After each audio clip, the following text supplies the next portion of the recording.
Hi, everyone, and welcome back to the Coming Out Cosmic podcast. My name is Christine Nowinski, ET contactee, awakening coach, and founder of Coming Out Cosmic. This podcast is for those who believe in the strange and esoteric, for those who want validation that they're not crazy because of different experiences that they've had with aliens, spirits, etc. If you feel like some of the things that you believe in, you can't tell other people because they're going to tell you that you are batshit, then you are in the right place. Welcome to the community. Today's podcast episode will be a little bit different. Normally, I get right into the topic of aliens and fairies and psychic abilities, signs and synchronicities, etc. But today, we're going to talk about, yes, signs and synchronicities, but also about my baby, Maya, who was just born on November 29th, 2025. I know some listeners might be interested in more personal details of my life, and so I wanted to share that on this episode today when it comes to my birth story, but also the weird signs and synchronicities that I have received with both of my babies, with Maya and with my son Brody. My intention is that this episode help you to understand when and if your spirit babies are sending you signs and synchronicities, especially if you are in a stage in your life where you're trying to get pregnant or you just want to know that there are spirit babies around you. And what I mean by spirit babies, I believe that when we are in this 3D physical reality, we have different choices to make. We can choose to have 1, 2, 3, 0 kids. Ultimately, we always have free will.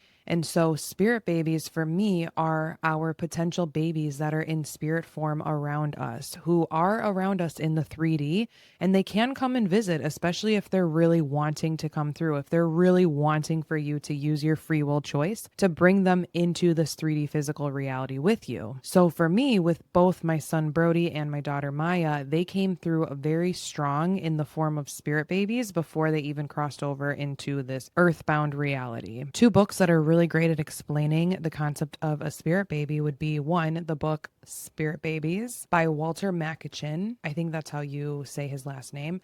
And then the other book that I personally love is called A Cosmic Bond by Emily Green. There is magic in the book A Cosmic Bond. I swear by it, because there was this guy at work who was telling me about his wife's fertility issues. And I came to know his wife because I actually did a tarot party at her house. When I learned about her fertility issues, I gifted her the book A Cosmic Bond by Emily Green, and she ended up becoming pregnant and she had her baby. Now, I'm not suggesting that by gifting her this book, I am the reason that she became pregnant. No, but I am thinking that this book was a part of her fertility journey. So if you are interested in learning more about spirit babies and connecting with your babies before they come and cross over to this earth, then you might consider reading these two books, which I will link down below. Back to the concept of signs and synchronicities that you might get from your spirit babies. I had a lot of different signs from both Brody and Maya. I chose for my sign to be a ladybug. So that's one of the first things you'll want to do when you're working with signs and synchronicities is you'll want to choose a specific sign that you want to receive. I think a misconception when it comes to signs is that people will ask the universe for a sign and they just literally do that. They say, I need a sign that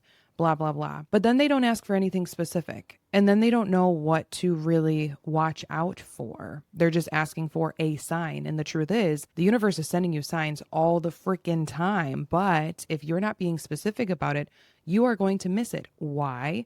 Because human beings are so much on autopilot.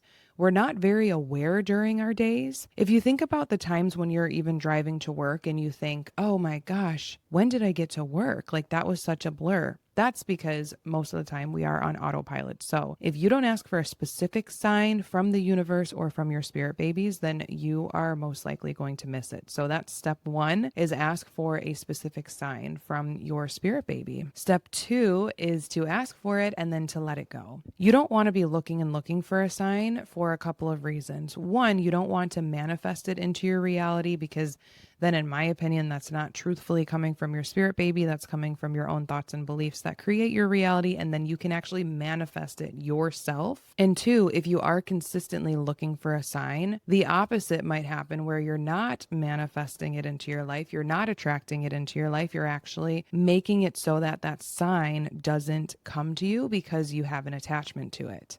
So this is a law of attraction thing. If you consistently keep focusing on something with attachment, it tends to take longer to come to you, or it just doesn't come to you at all. So again, ask for a sign and then let it go and be specific about the sign that you want. So back to the weird things that happened with my signs from my babies. I remember when I was trying to get pregnant with Brody, I had asked for the sign of a ladybug. And immediately when I asked for that sign, I let it go. Didn't really think much of it. And later that day, I thought, wow, like, this is weird. I did not actually receive a sign of a ladybug. But then I realized, and it hit me, that earlier I had been watching a TV show and there was a Halloween party on the show. And one of the characters was dressed up as a ladybug. And it's funny how I just randomly remembered this. I think it might have been my higher self putting that image in my mind's eye so that I could recall that, oh, I did actually receive a sign. I just wasn't aware. I wasn't paying attention. I was on autopilot. So that was the start of the ladybug signs. Now with Brody, I received ladybugs constantly, but the weirdest thing that happened, actually, this isn't just weird, like this is beyond incredible that I even received this sign. Like, I get the chills thinking about how powerful our spirit babies are to be able to facilitate this within our 3D reality so that we receive these different messages from them. I was at a park with my husband, and this was before I got pregnant. And I was reading the book, A Cosmic Bond by Emily Green. I was trying to connect with my babies. And I was just thinking about my potential baby. I wasn't pregnant again at that time, and I was just trying to connect. And as I'm reading the book, I had a really strong urge to flip to the back page. I don't know why, but I did. And I shit you not, there was a real live ladybug inside the book on the back page. I freaked out. I was sitting in a reclining chair, like one of those Adirondack chairs. I jumped out of the chair and I was screaming. Chris was right next to me. I was like, oh my God, do you see this? And he was in disbelief also. We were both kind of laughing about it. But I had such a major reaction. He was like, okay, can you like calm down? Like, it's a ladybug. And I was like, no, you don't understand. Like, this is the sign. Like, our baby is coming. Our baby is coming. And so shortly thereafter, I did become pregnant with Brody. A quick segue into a different topic here. My pregnancy with Brody was so freaking bizarre because I thought the entire time that he was a female. And there's so many different reasons why I thought he was a female. You have to check out one of my podcast episodes. It's one of the first episodes where I talk about my baby changed sex in the womb because Brody did. This was something that was confirmed not just through my intuition, but also that was channeled by my friend Laura DiPiazza, who's a highly intuitive psychic channeler. And it's just a really wild story how he changed sex in the womb, because this is something that is extremely possible. Remember, we live in an infinite reality with infinite possibilities. So if you want to learn more about that wild story with Brody, then check out that podcast episode. Again, it's one of the episodes that's like maybe episode 1 through 5. It's in there. It's one of the first episodes I've published. But now moving into my pregnancy with Maya, I knew that I was pregnant before I was pregnant because I started receiving signs of a ladybug. I was at my friend's house and she was having a March Friendsgiving. We were just sitting there and I looked to my right and I see that there was a ladybug crawling on the wall. And I was like, uh-oh. And so then I walk up to the ladybug and I'm just like looking at it. And then I noticed there's another one. There's another ladybug crawling on the wall. Now, this was in March, and I don't really know if it's very common to have ladybugs around in March. I live in Buffalo and it gets really, really, really cold. And so I just kind of laughed to myself. But the icing on the cake was when my friend who was hosting showed me and my other friends her new plant stand. And so we walk over to the plant stand, and she has a ladybug plant decoration in one of her plants. And I just start laughing out loud because that is another sign. Even though the plant decoration was not a live ladybug, you have to be open to the interpretation of the sign in which you ask for. Much like the ladybug costume in Brody's pregnancy, sometimes the sign comes through not as exact or as literal, but it comes through as a representation of what you're asking for. So when I saw the decoration, I told my friends, I'm like, guys, I think I'm pregnant. I was like, I bet you that I'm pregnant. And what do you know? A couple weeks later, I found out that I was pregnant with my second baby. So now flash forward to the third trimester. I started receiving a lot of ladybug signs in the weeks leading up to Maya's birth. I think that this was because Maya was kind of warning me like, hey, I'm coming. You better start getting your shit together, because having a 17-month-old and being pregnant, like super pregnant, you don't really have time to start thinking about the second baby that's about to be born. You're still so wrapped up in the first baby. So I really wasn't prepared. I didn't have my hospital bag packed. I didn't have anything that I needed for this second baby. And here I am. It's like, I'm like 37 weeks pregnant. And that's when I started getting a ton of signs. I remember I was sitting on the front porch with Brody, and a ladybug literally flew and hit him in the face. And then another one landed on my neck. This is all within the same day. And so I'm laughing, and I look forward, and my husband is raking up leaves. And then I see him like hit his face, and he's like, because a ladybug hit him in the face. I was like, oh my God, okay, this baby is coming. We need to start getting prepared. So then later that week, I was loading the dishwasher, and I look up, a ladybug scared the shit out of me because it just started crawling on our kitchen counter, and I wasn't expecting to see one. It was one of those moments where I was like looking down, loading the dishwasher, and I look up and there's something in my face, and it was a ladybug. And I just had to laugh. I'm like, okay, I get it. So that day I packed my hospital bag and I started getting ready for her birth. Now, my pregnancy with Maya went really, really fast. Probably because I had Brody and I was focusing so much on him. You kind of lose track of time. So I wasn't really sure what I was going to name her. We didn't know the sex, so we had different names picked out for boy and girl. And that's when I started noticing signs for both girl and boy. The boy name that we picked out was Kai, Kai, and the girl name that I was leaning towards was always Maya. And so I would receive signs for both Kai. Like, I had somebody purchase the Galactic origin experience, which is something that is on my website. You can find out your galactic origin.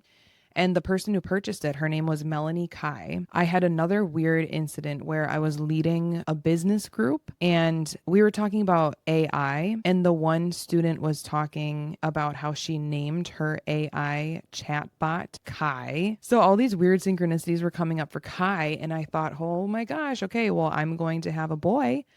And I was having dreams that it was a boy until one night I had a dream that it was a girl. And this was a really, really weird dream. I was laying in a hospital bed and I knew that I was pregnant. I knew that I was about to give birth. But then the scene changes. And all of a sudden I'm in a new scene where I have already given birth and there is a baby who arrived in the hospital room. But the baby was in this weird like tube or vessel that had come from the stars. This baby literally landed in my hospital room from outer space. The weird thing about the dream was that I wasn't shown information about how I was going to give birth. I didn't know if I had a C-section. I didn't know if it was vaginal. I had no idea. All I knew was that this baby was coming through like a vessel, and they were coming very quick, and that they were from the stars. This baby was female and she had dark hair. So now I'm like super confused because I'm receiving signs that this baby is potentially Kai, a boy, but now I'm receiving signs that is potentially a girl. Shortly after this dream, I did have to go to the hospital for vision changes. And when I was waiting to be seen, I noticed that there were little fish on the wall. It was like an art decoration from a local elementary school. And I look up and there's the name Maya. And I thought, oh my gosh, okay, so maybe this baby is a girl. I will say that Maya kept me guessing throughout the entire pregnancy. I really did feel like I was going to have a boy. But I'm no stranger to this type of experience where I thought for sure I was going to have one sex and then I ended up having the other sex because that's what happened with Brody. So it's kind of funny that with my first pregnancy, I was like 100% it was a girl and it ended up being a boy. And with this pregnancy, I was like 99% sure it was a boy and it ended up being a girl.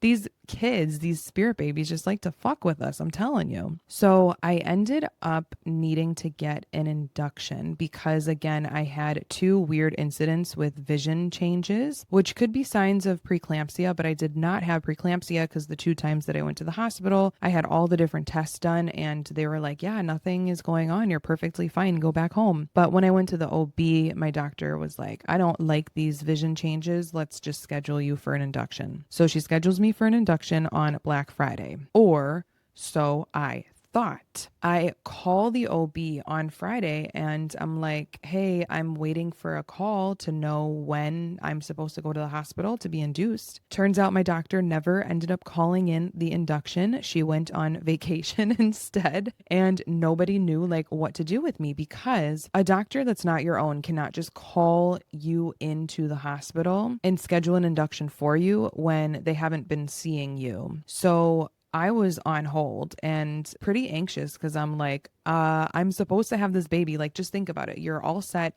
You have your babysitters planned. You have enough food in the fridge for the sitters and you got enough milk in the fridge for the other baby that you have. And all of a sudden this induction is just like not happening because your doctor forgot about you. Like, that really sucked.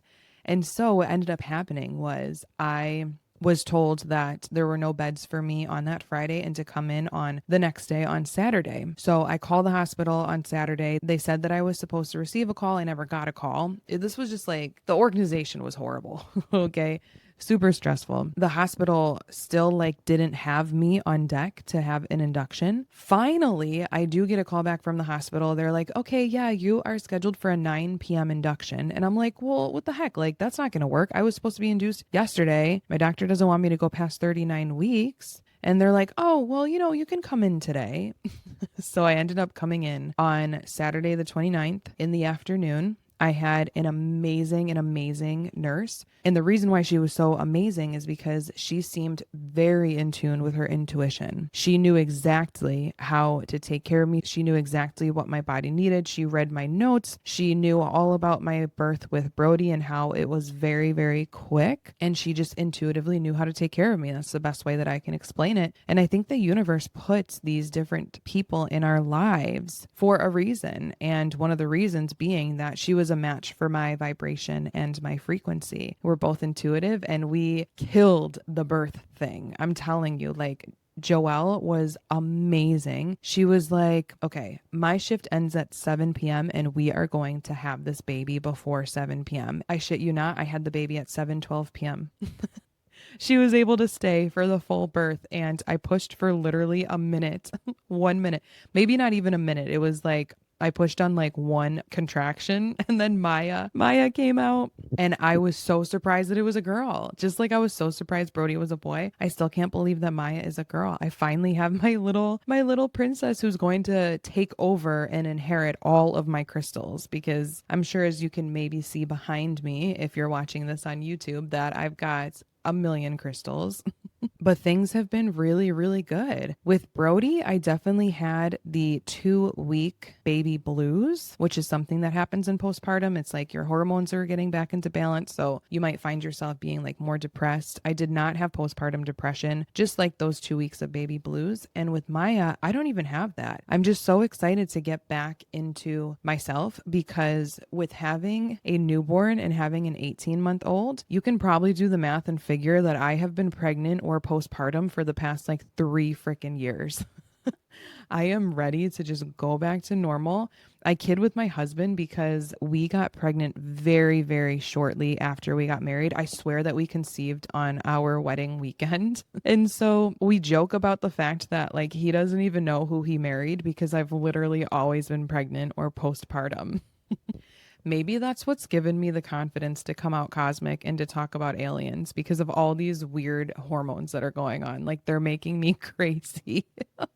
But anyway, things are really good. I'm so happy and grateful and blessed to be part of this community with you all, with all of my listeners. Thank you so much for all of the support that you guys have given me, either through purchasing the Galactic Origin experience or just liking and commenting on my posts or even just listening to this podcast, because all of this is very helpful for me and my family as I am not working. I have not worked over the past year, and it's not because I have the money to do that. It's because I literally have no choice. I am staying home with my kids now. Daycare is super expensive. So anything that I do earn from Coming Out Cosmic, which is very little, is very appreciated. So I want to be transparent about that because you guys are helping me to support my growing family. And it really means a lot to me. So thank you everybody for listening. Don't forget to like this podcast, rate it 5 stars, subscribe to my YouTube channel. I appreciate you guys so much. And I am excited to see you guys in the next podcast episode. Bye.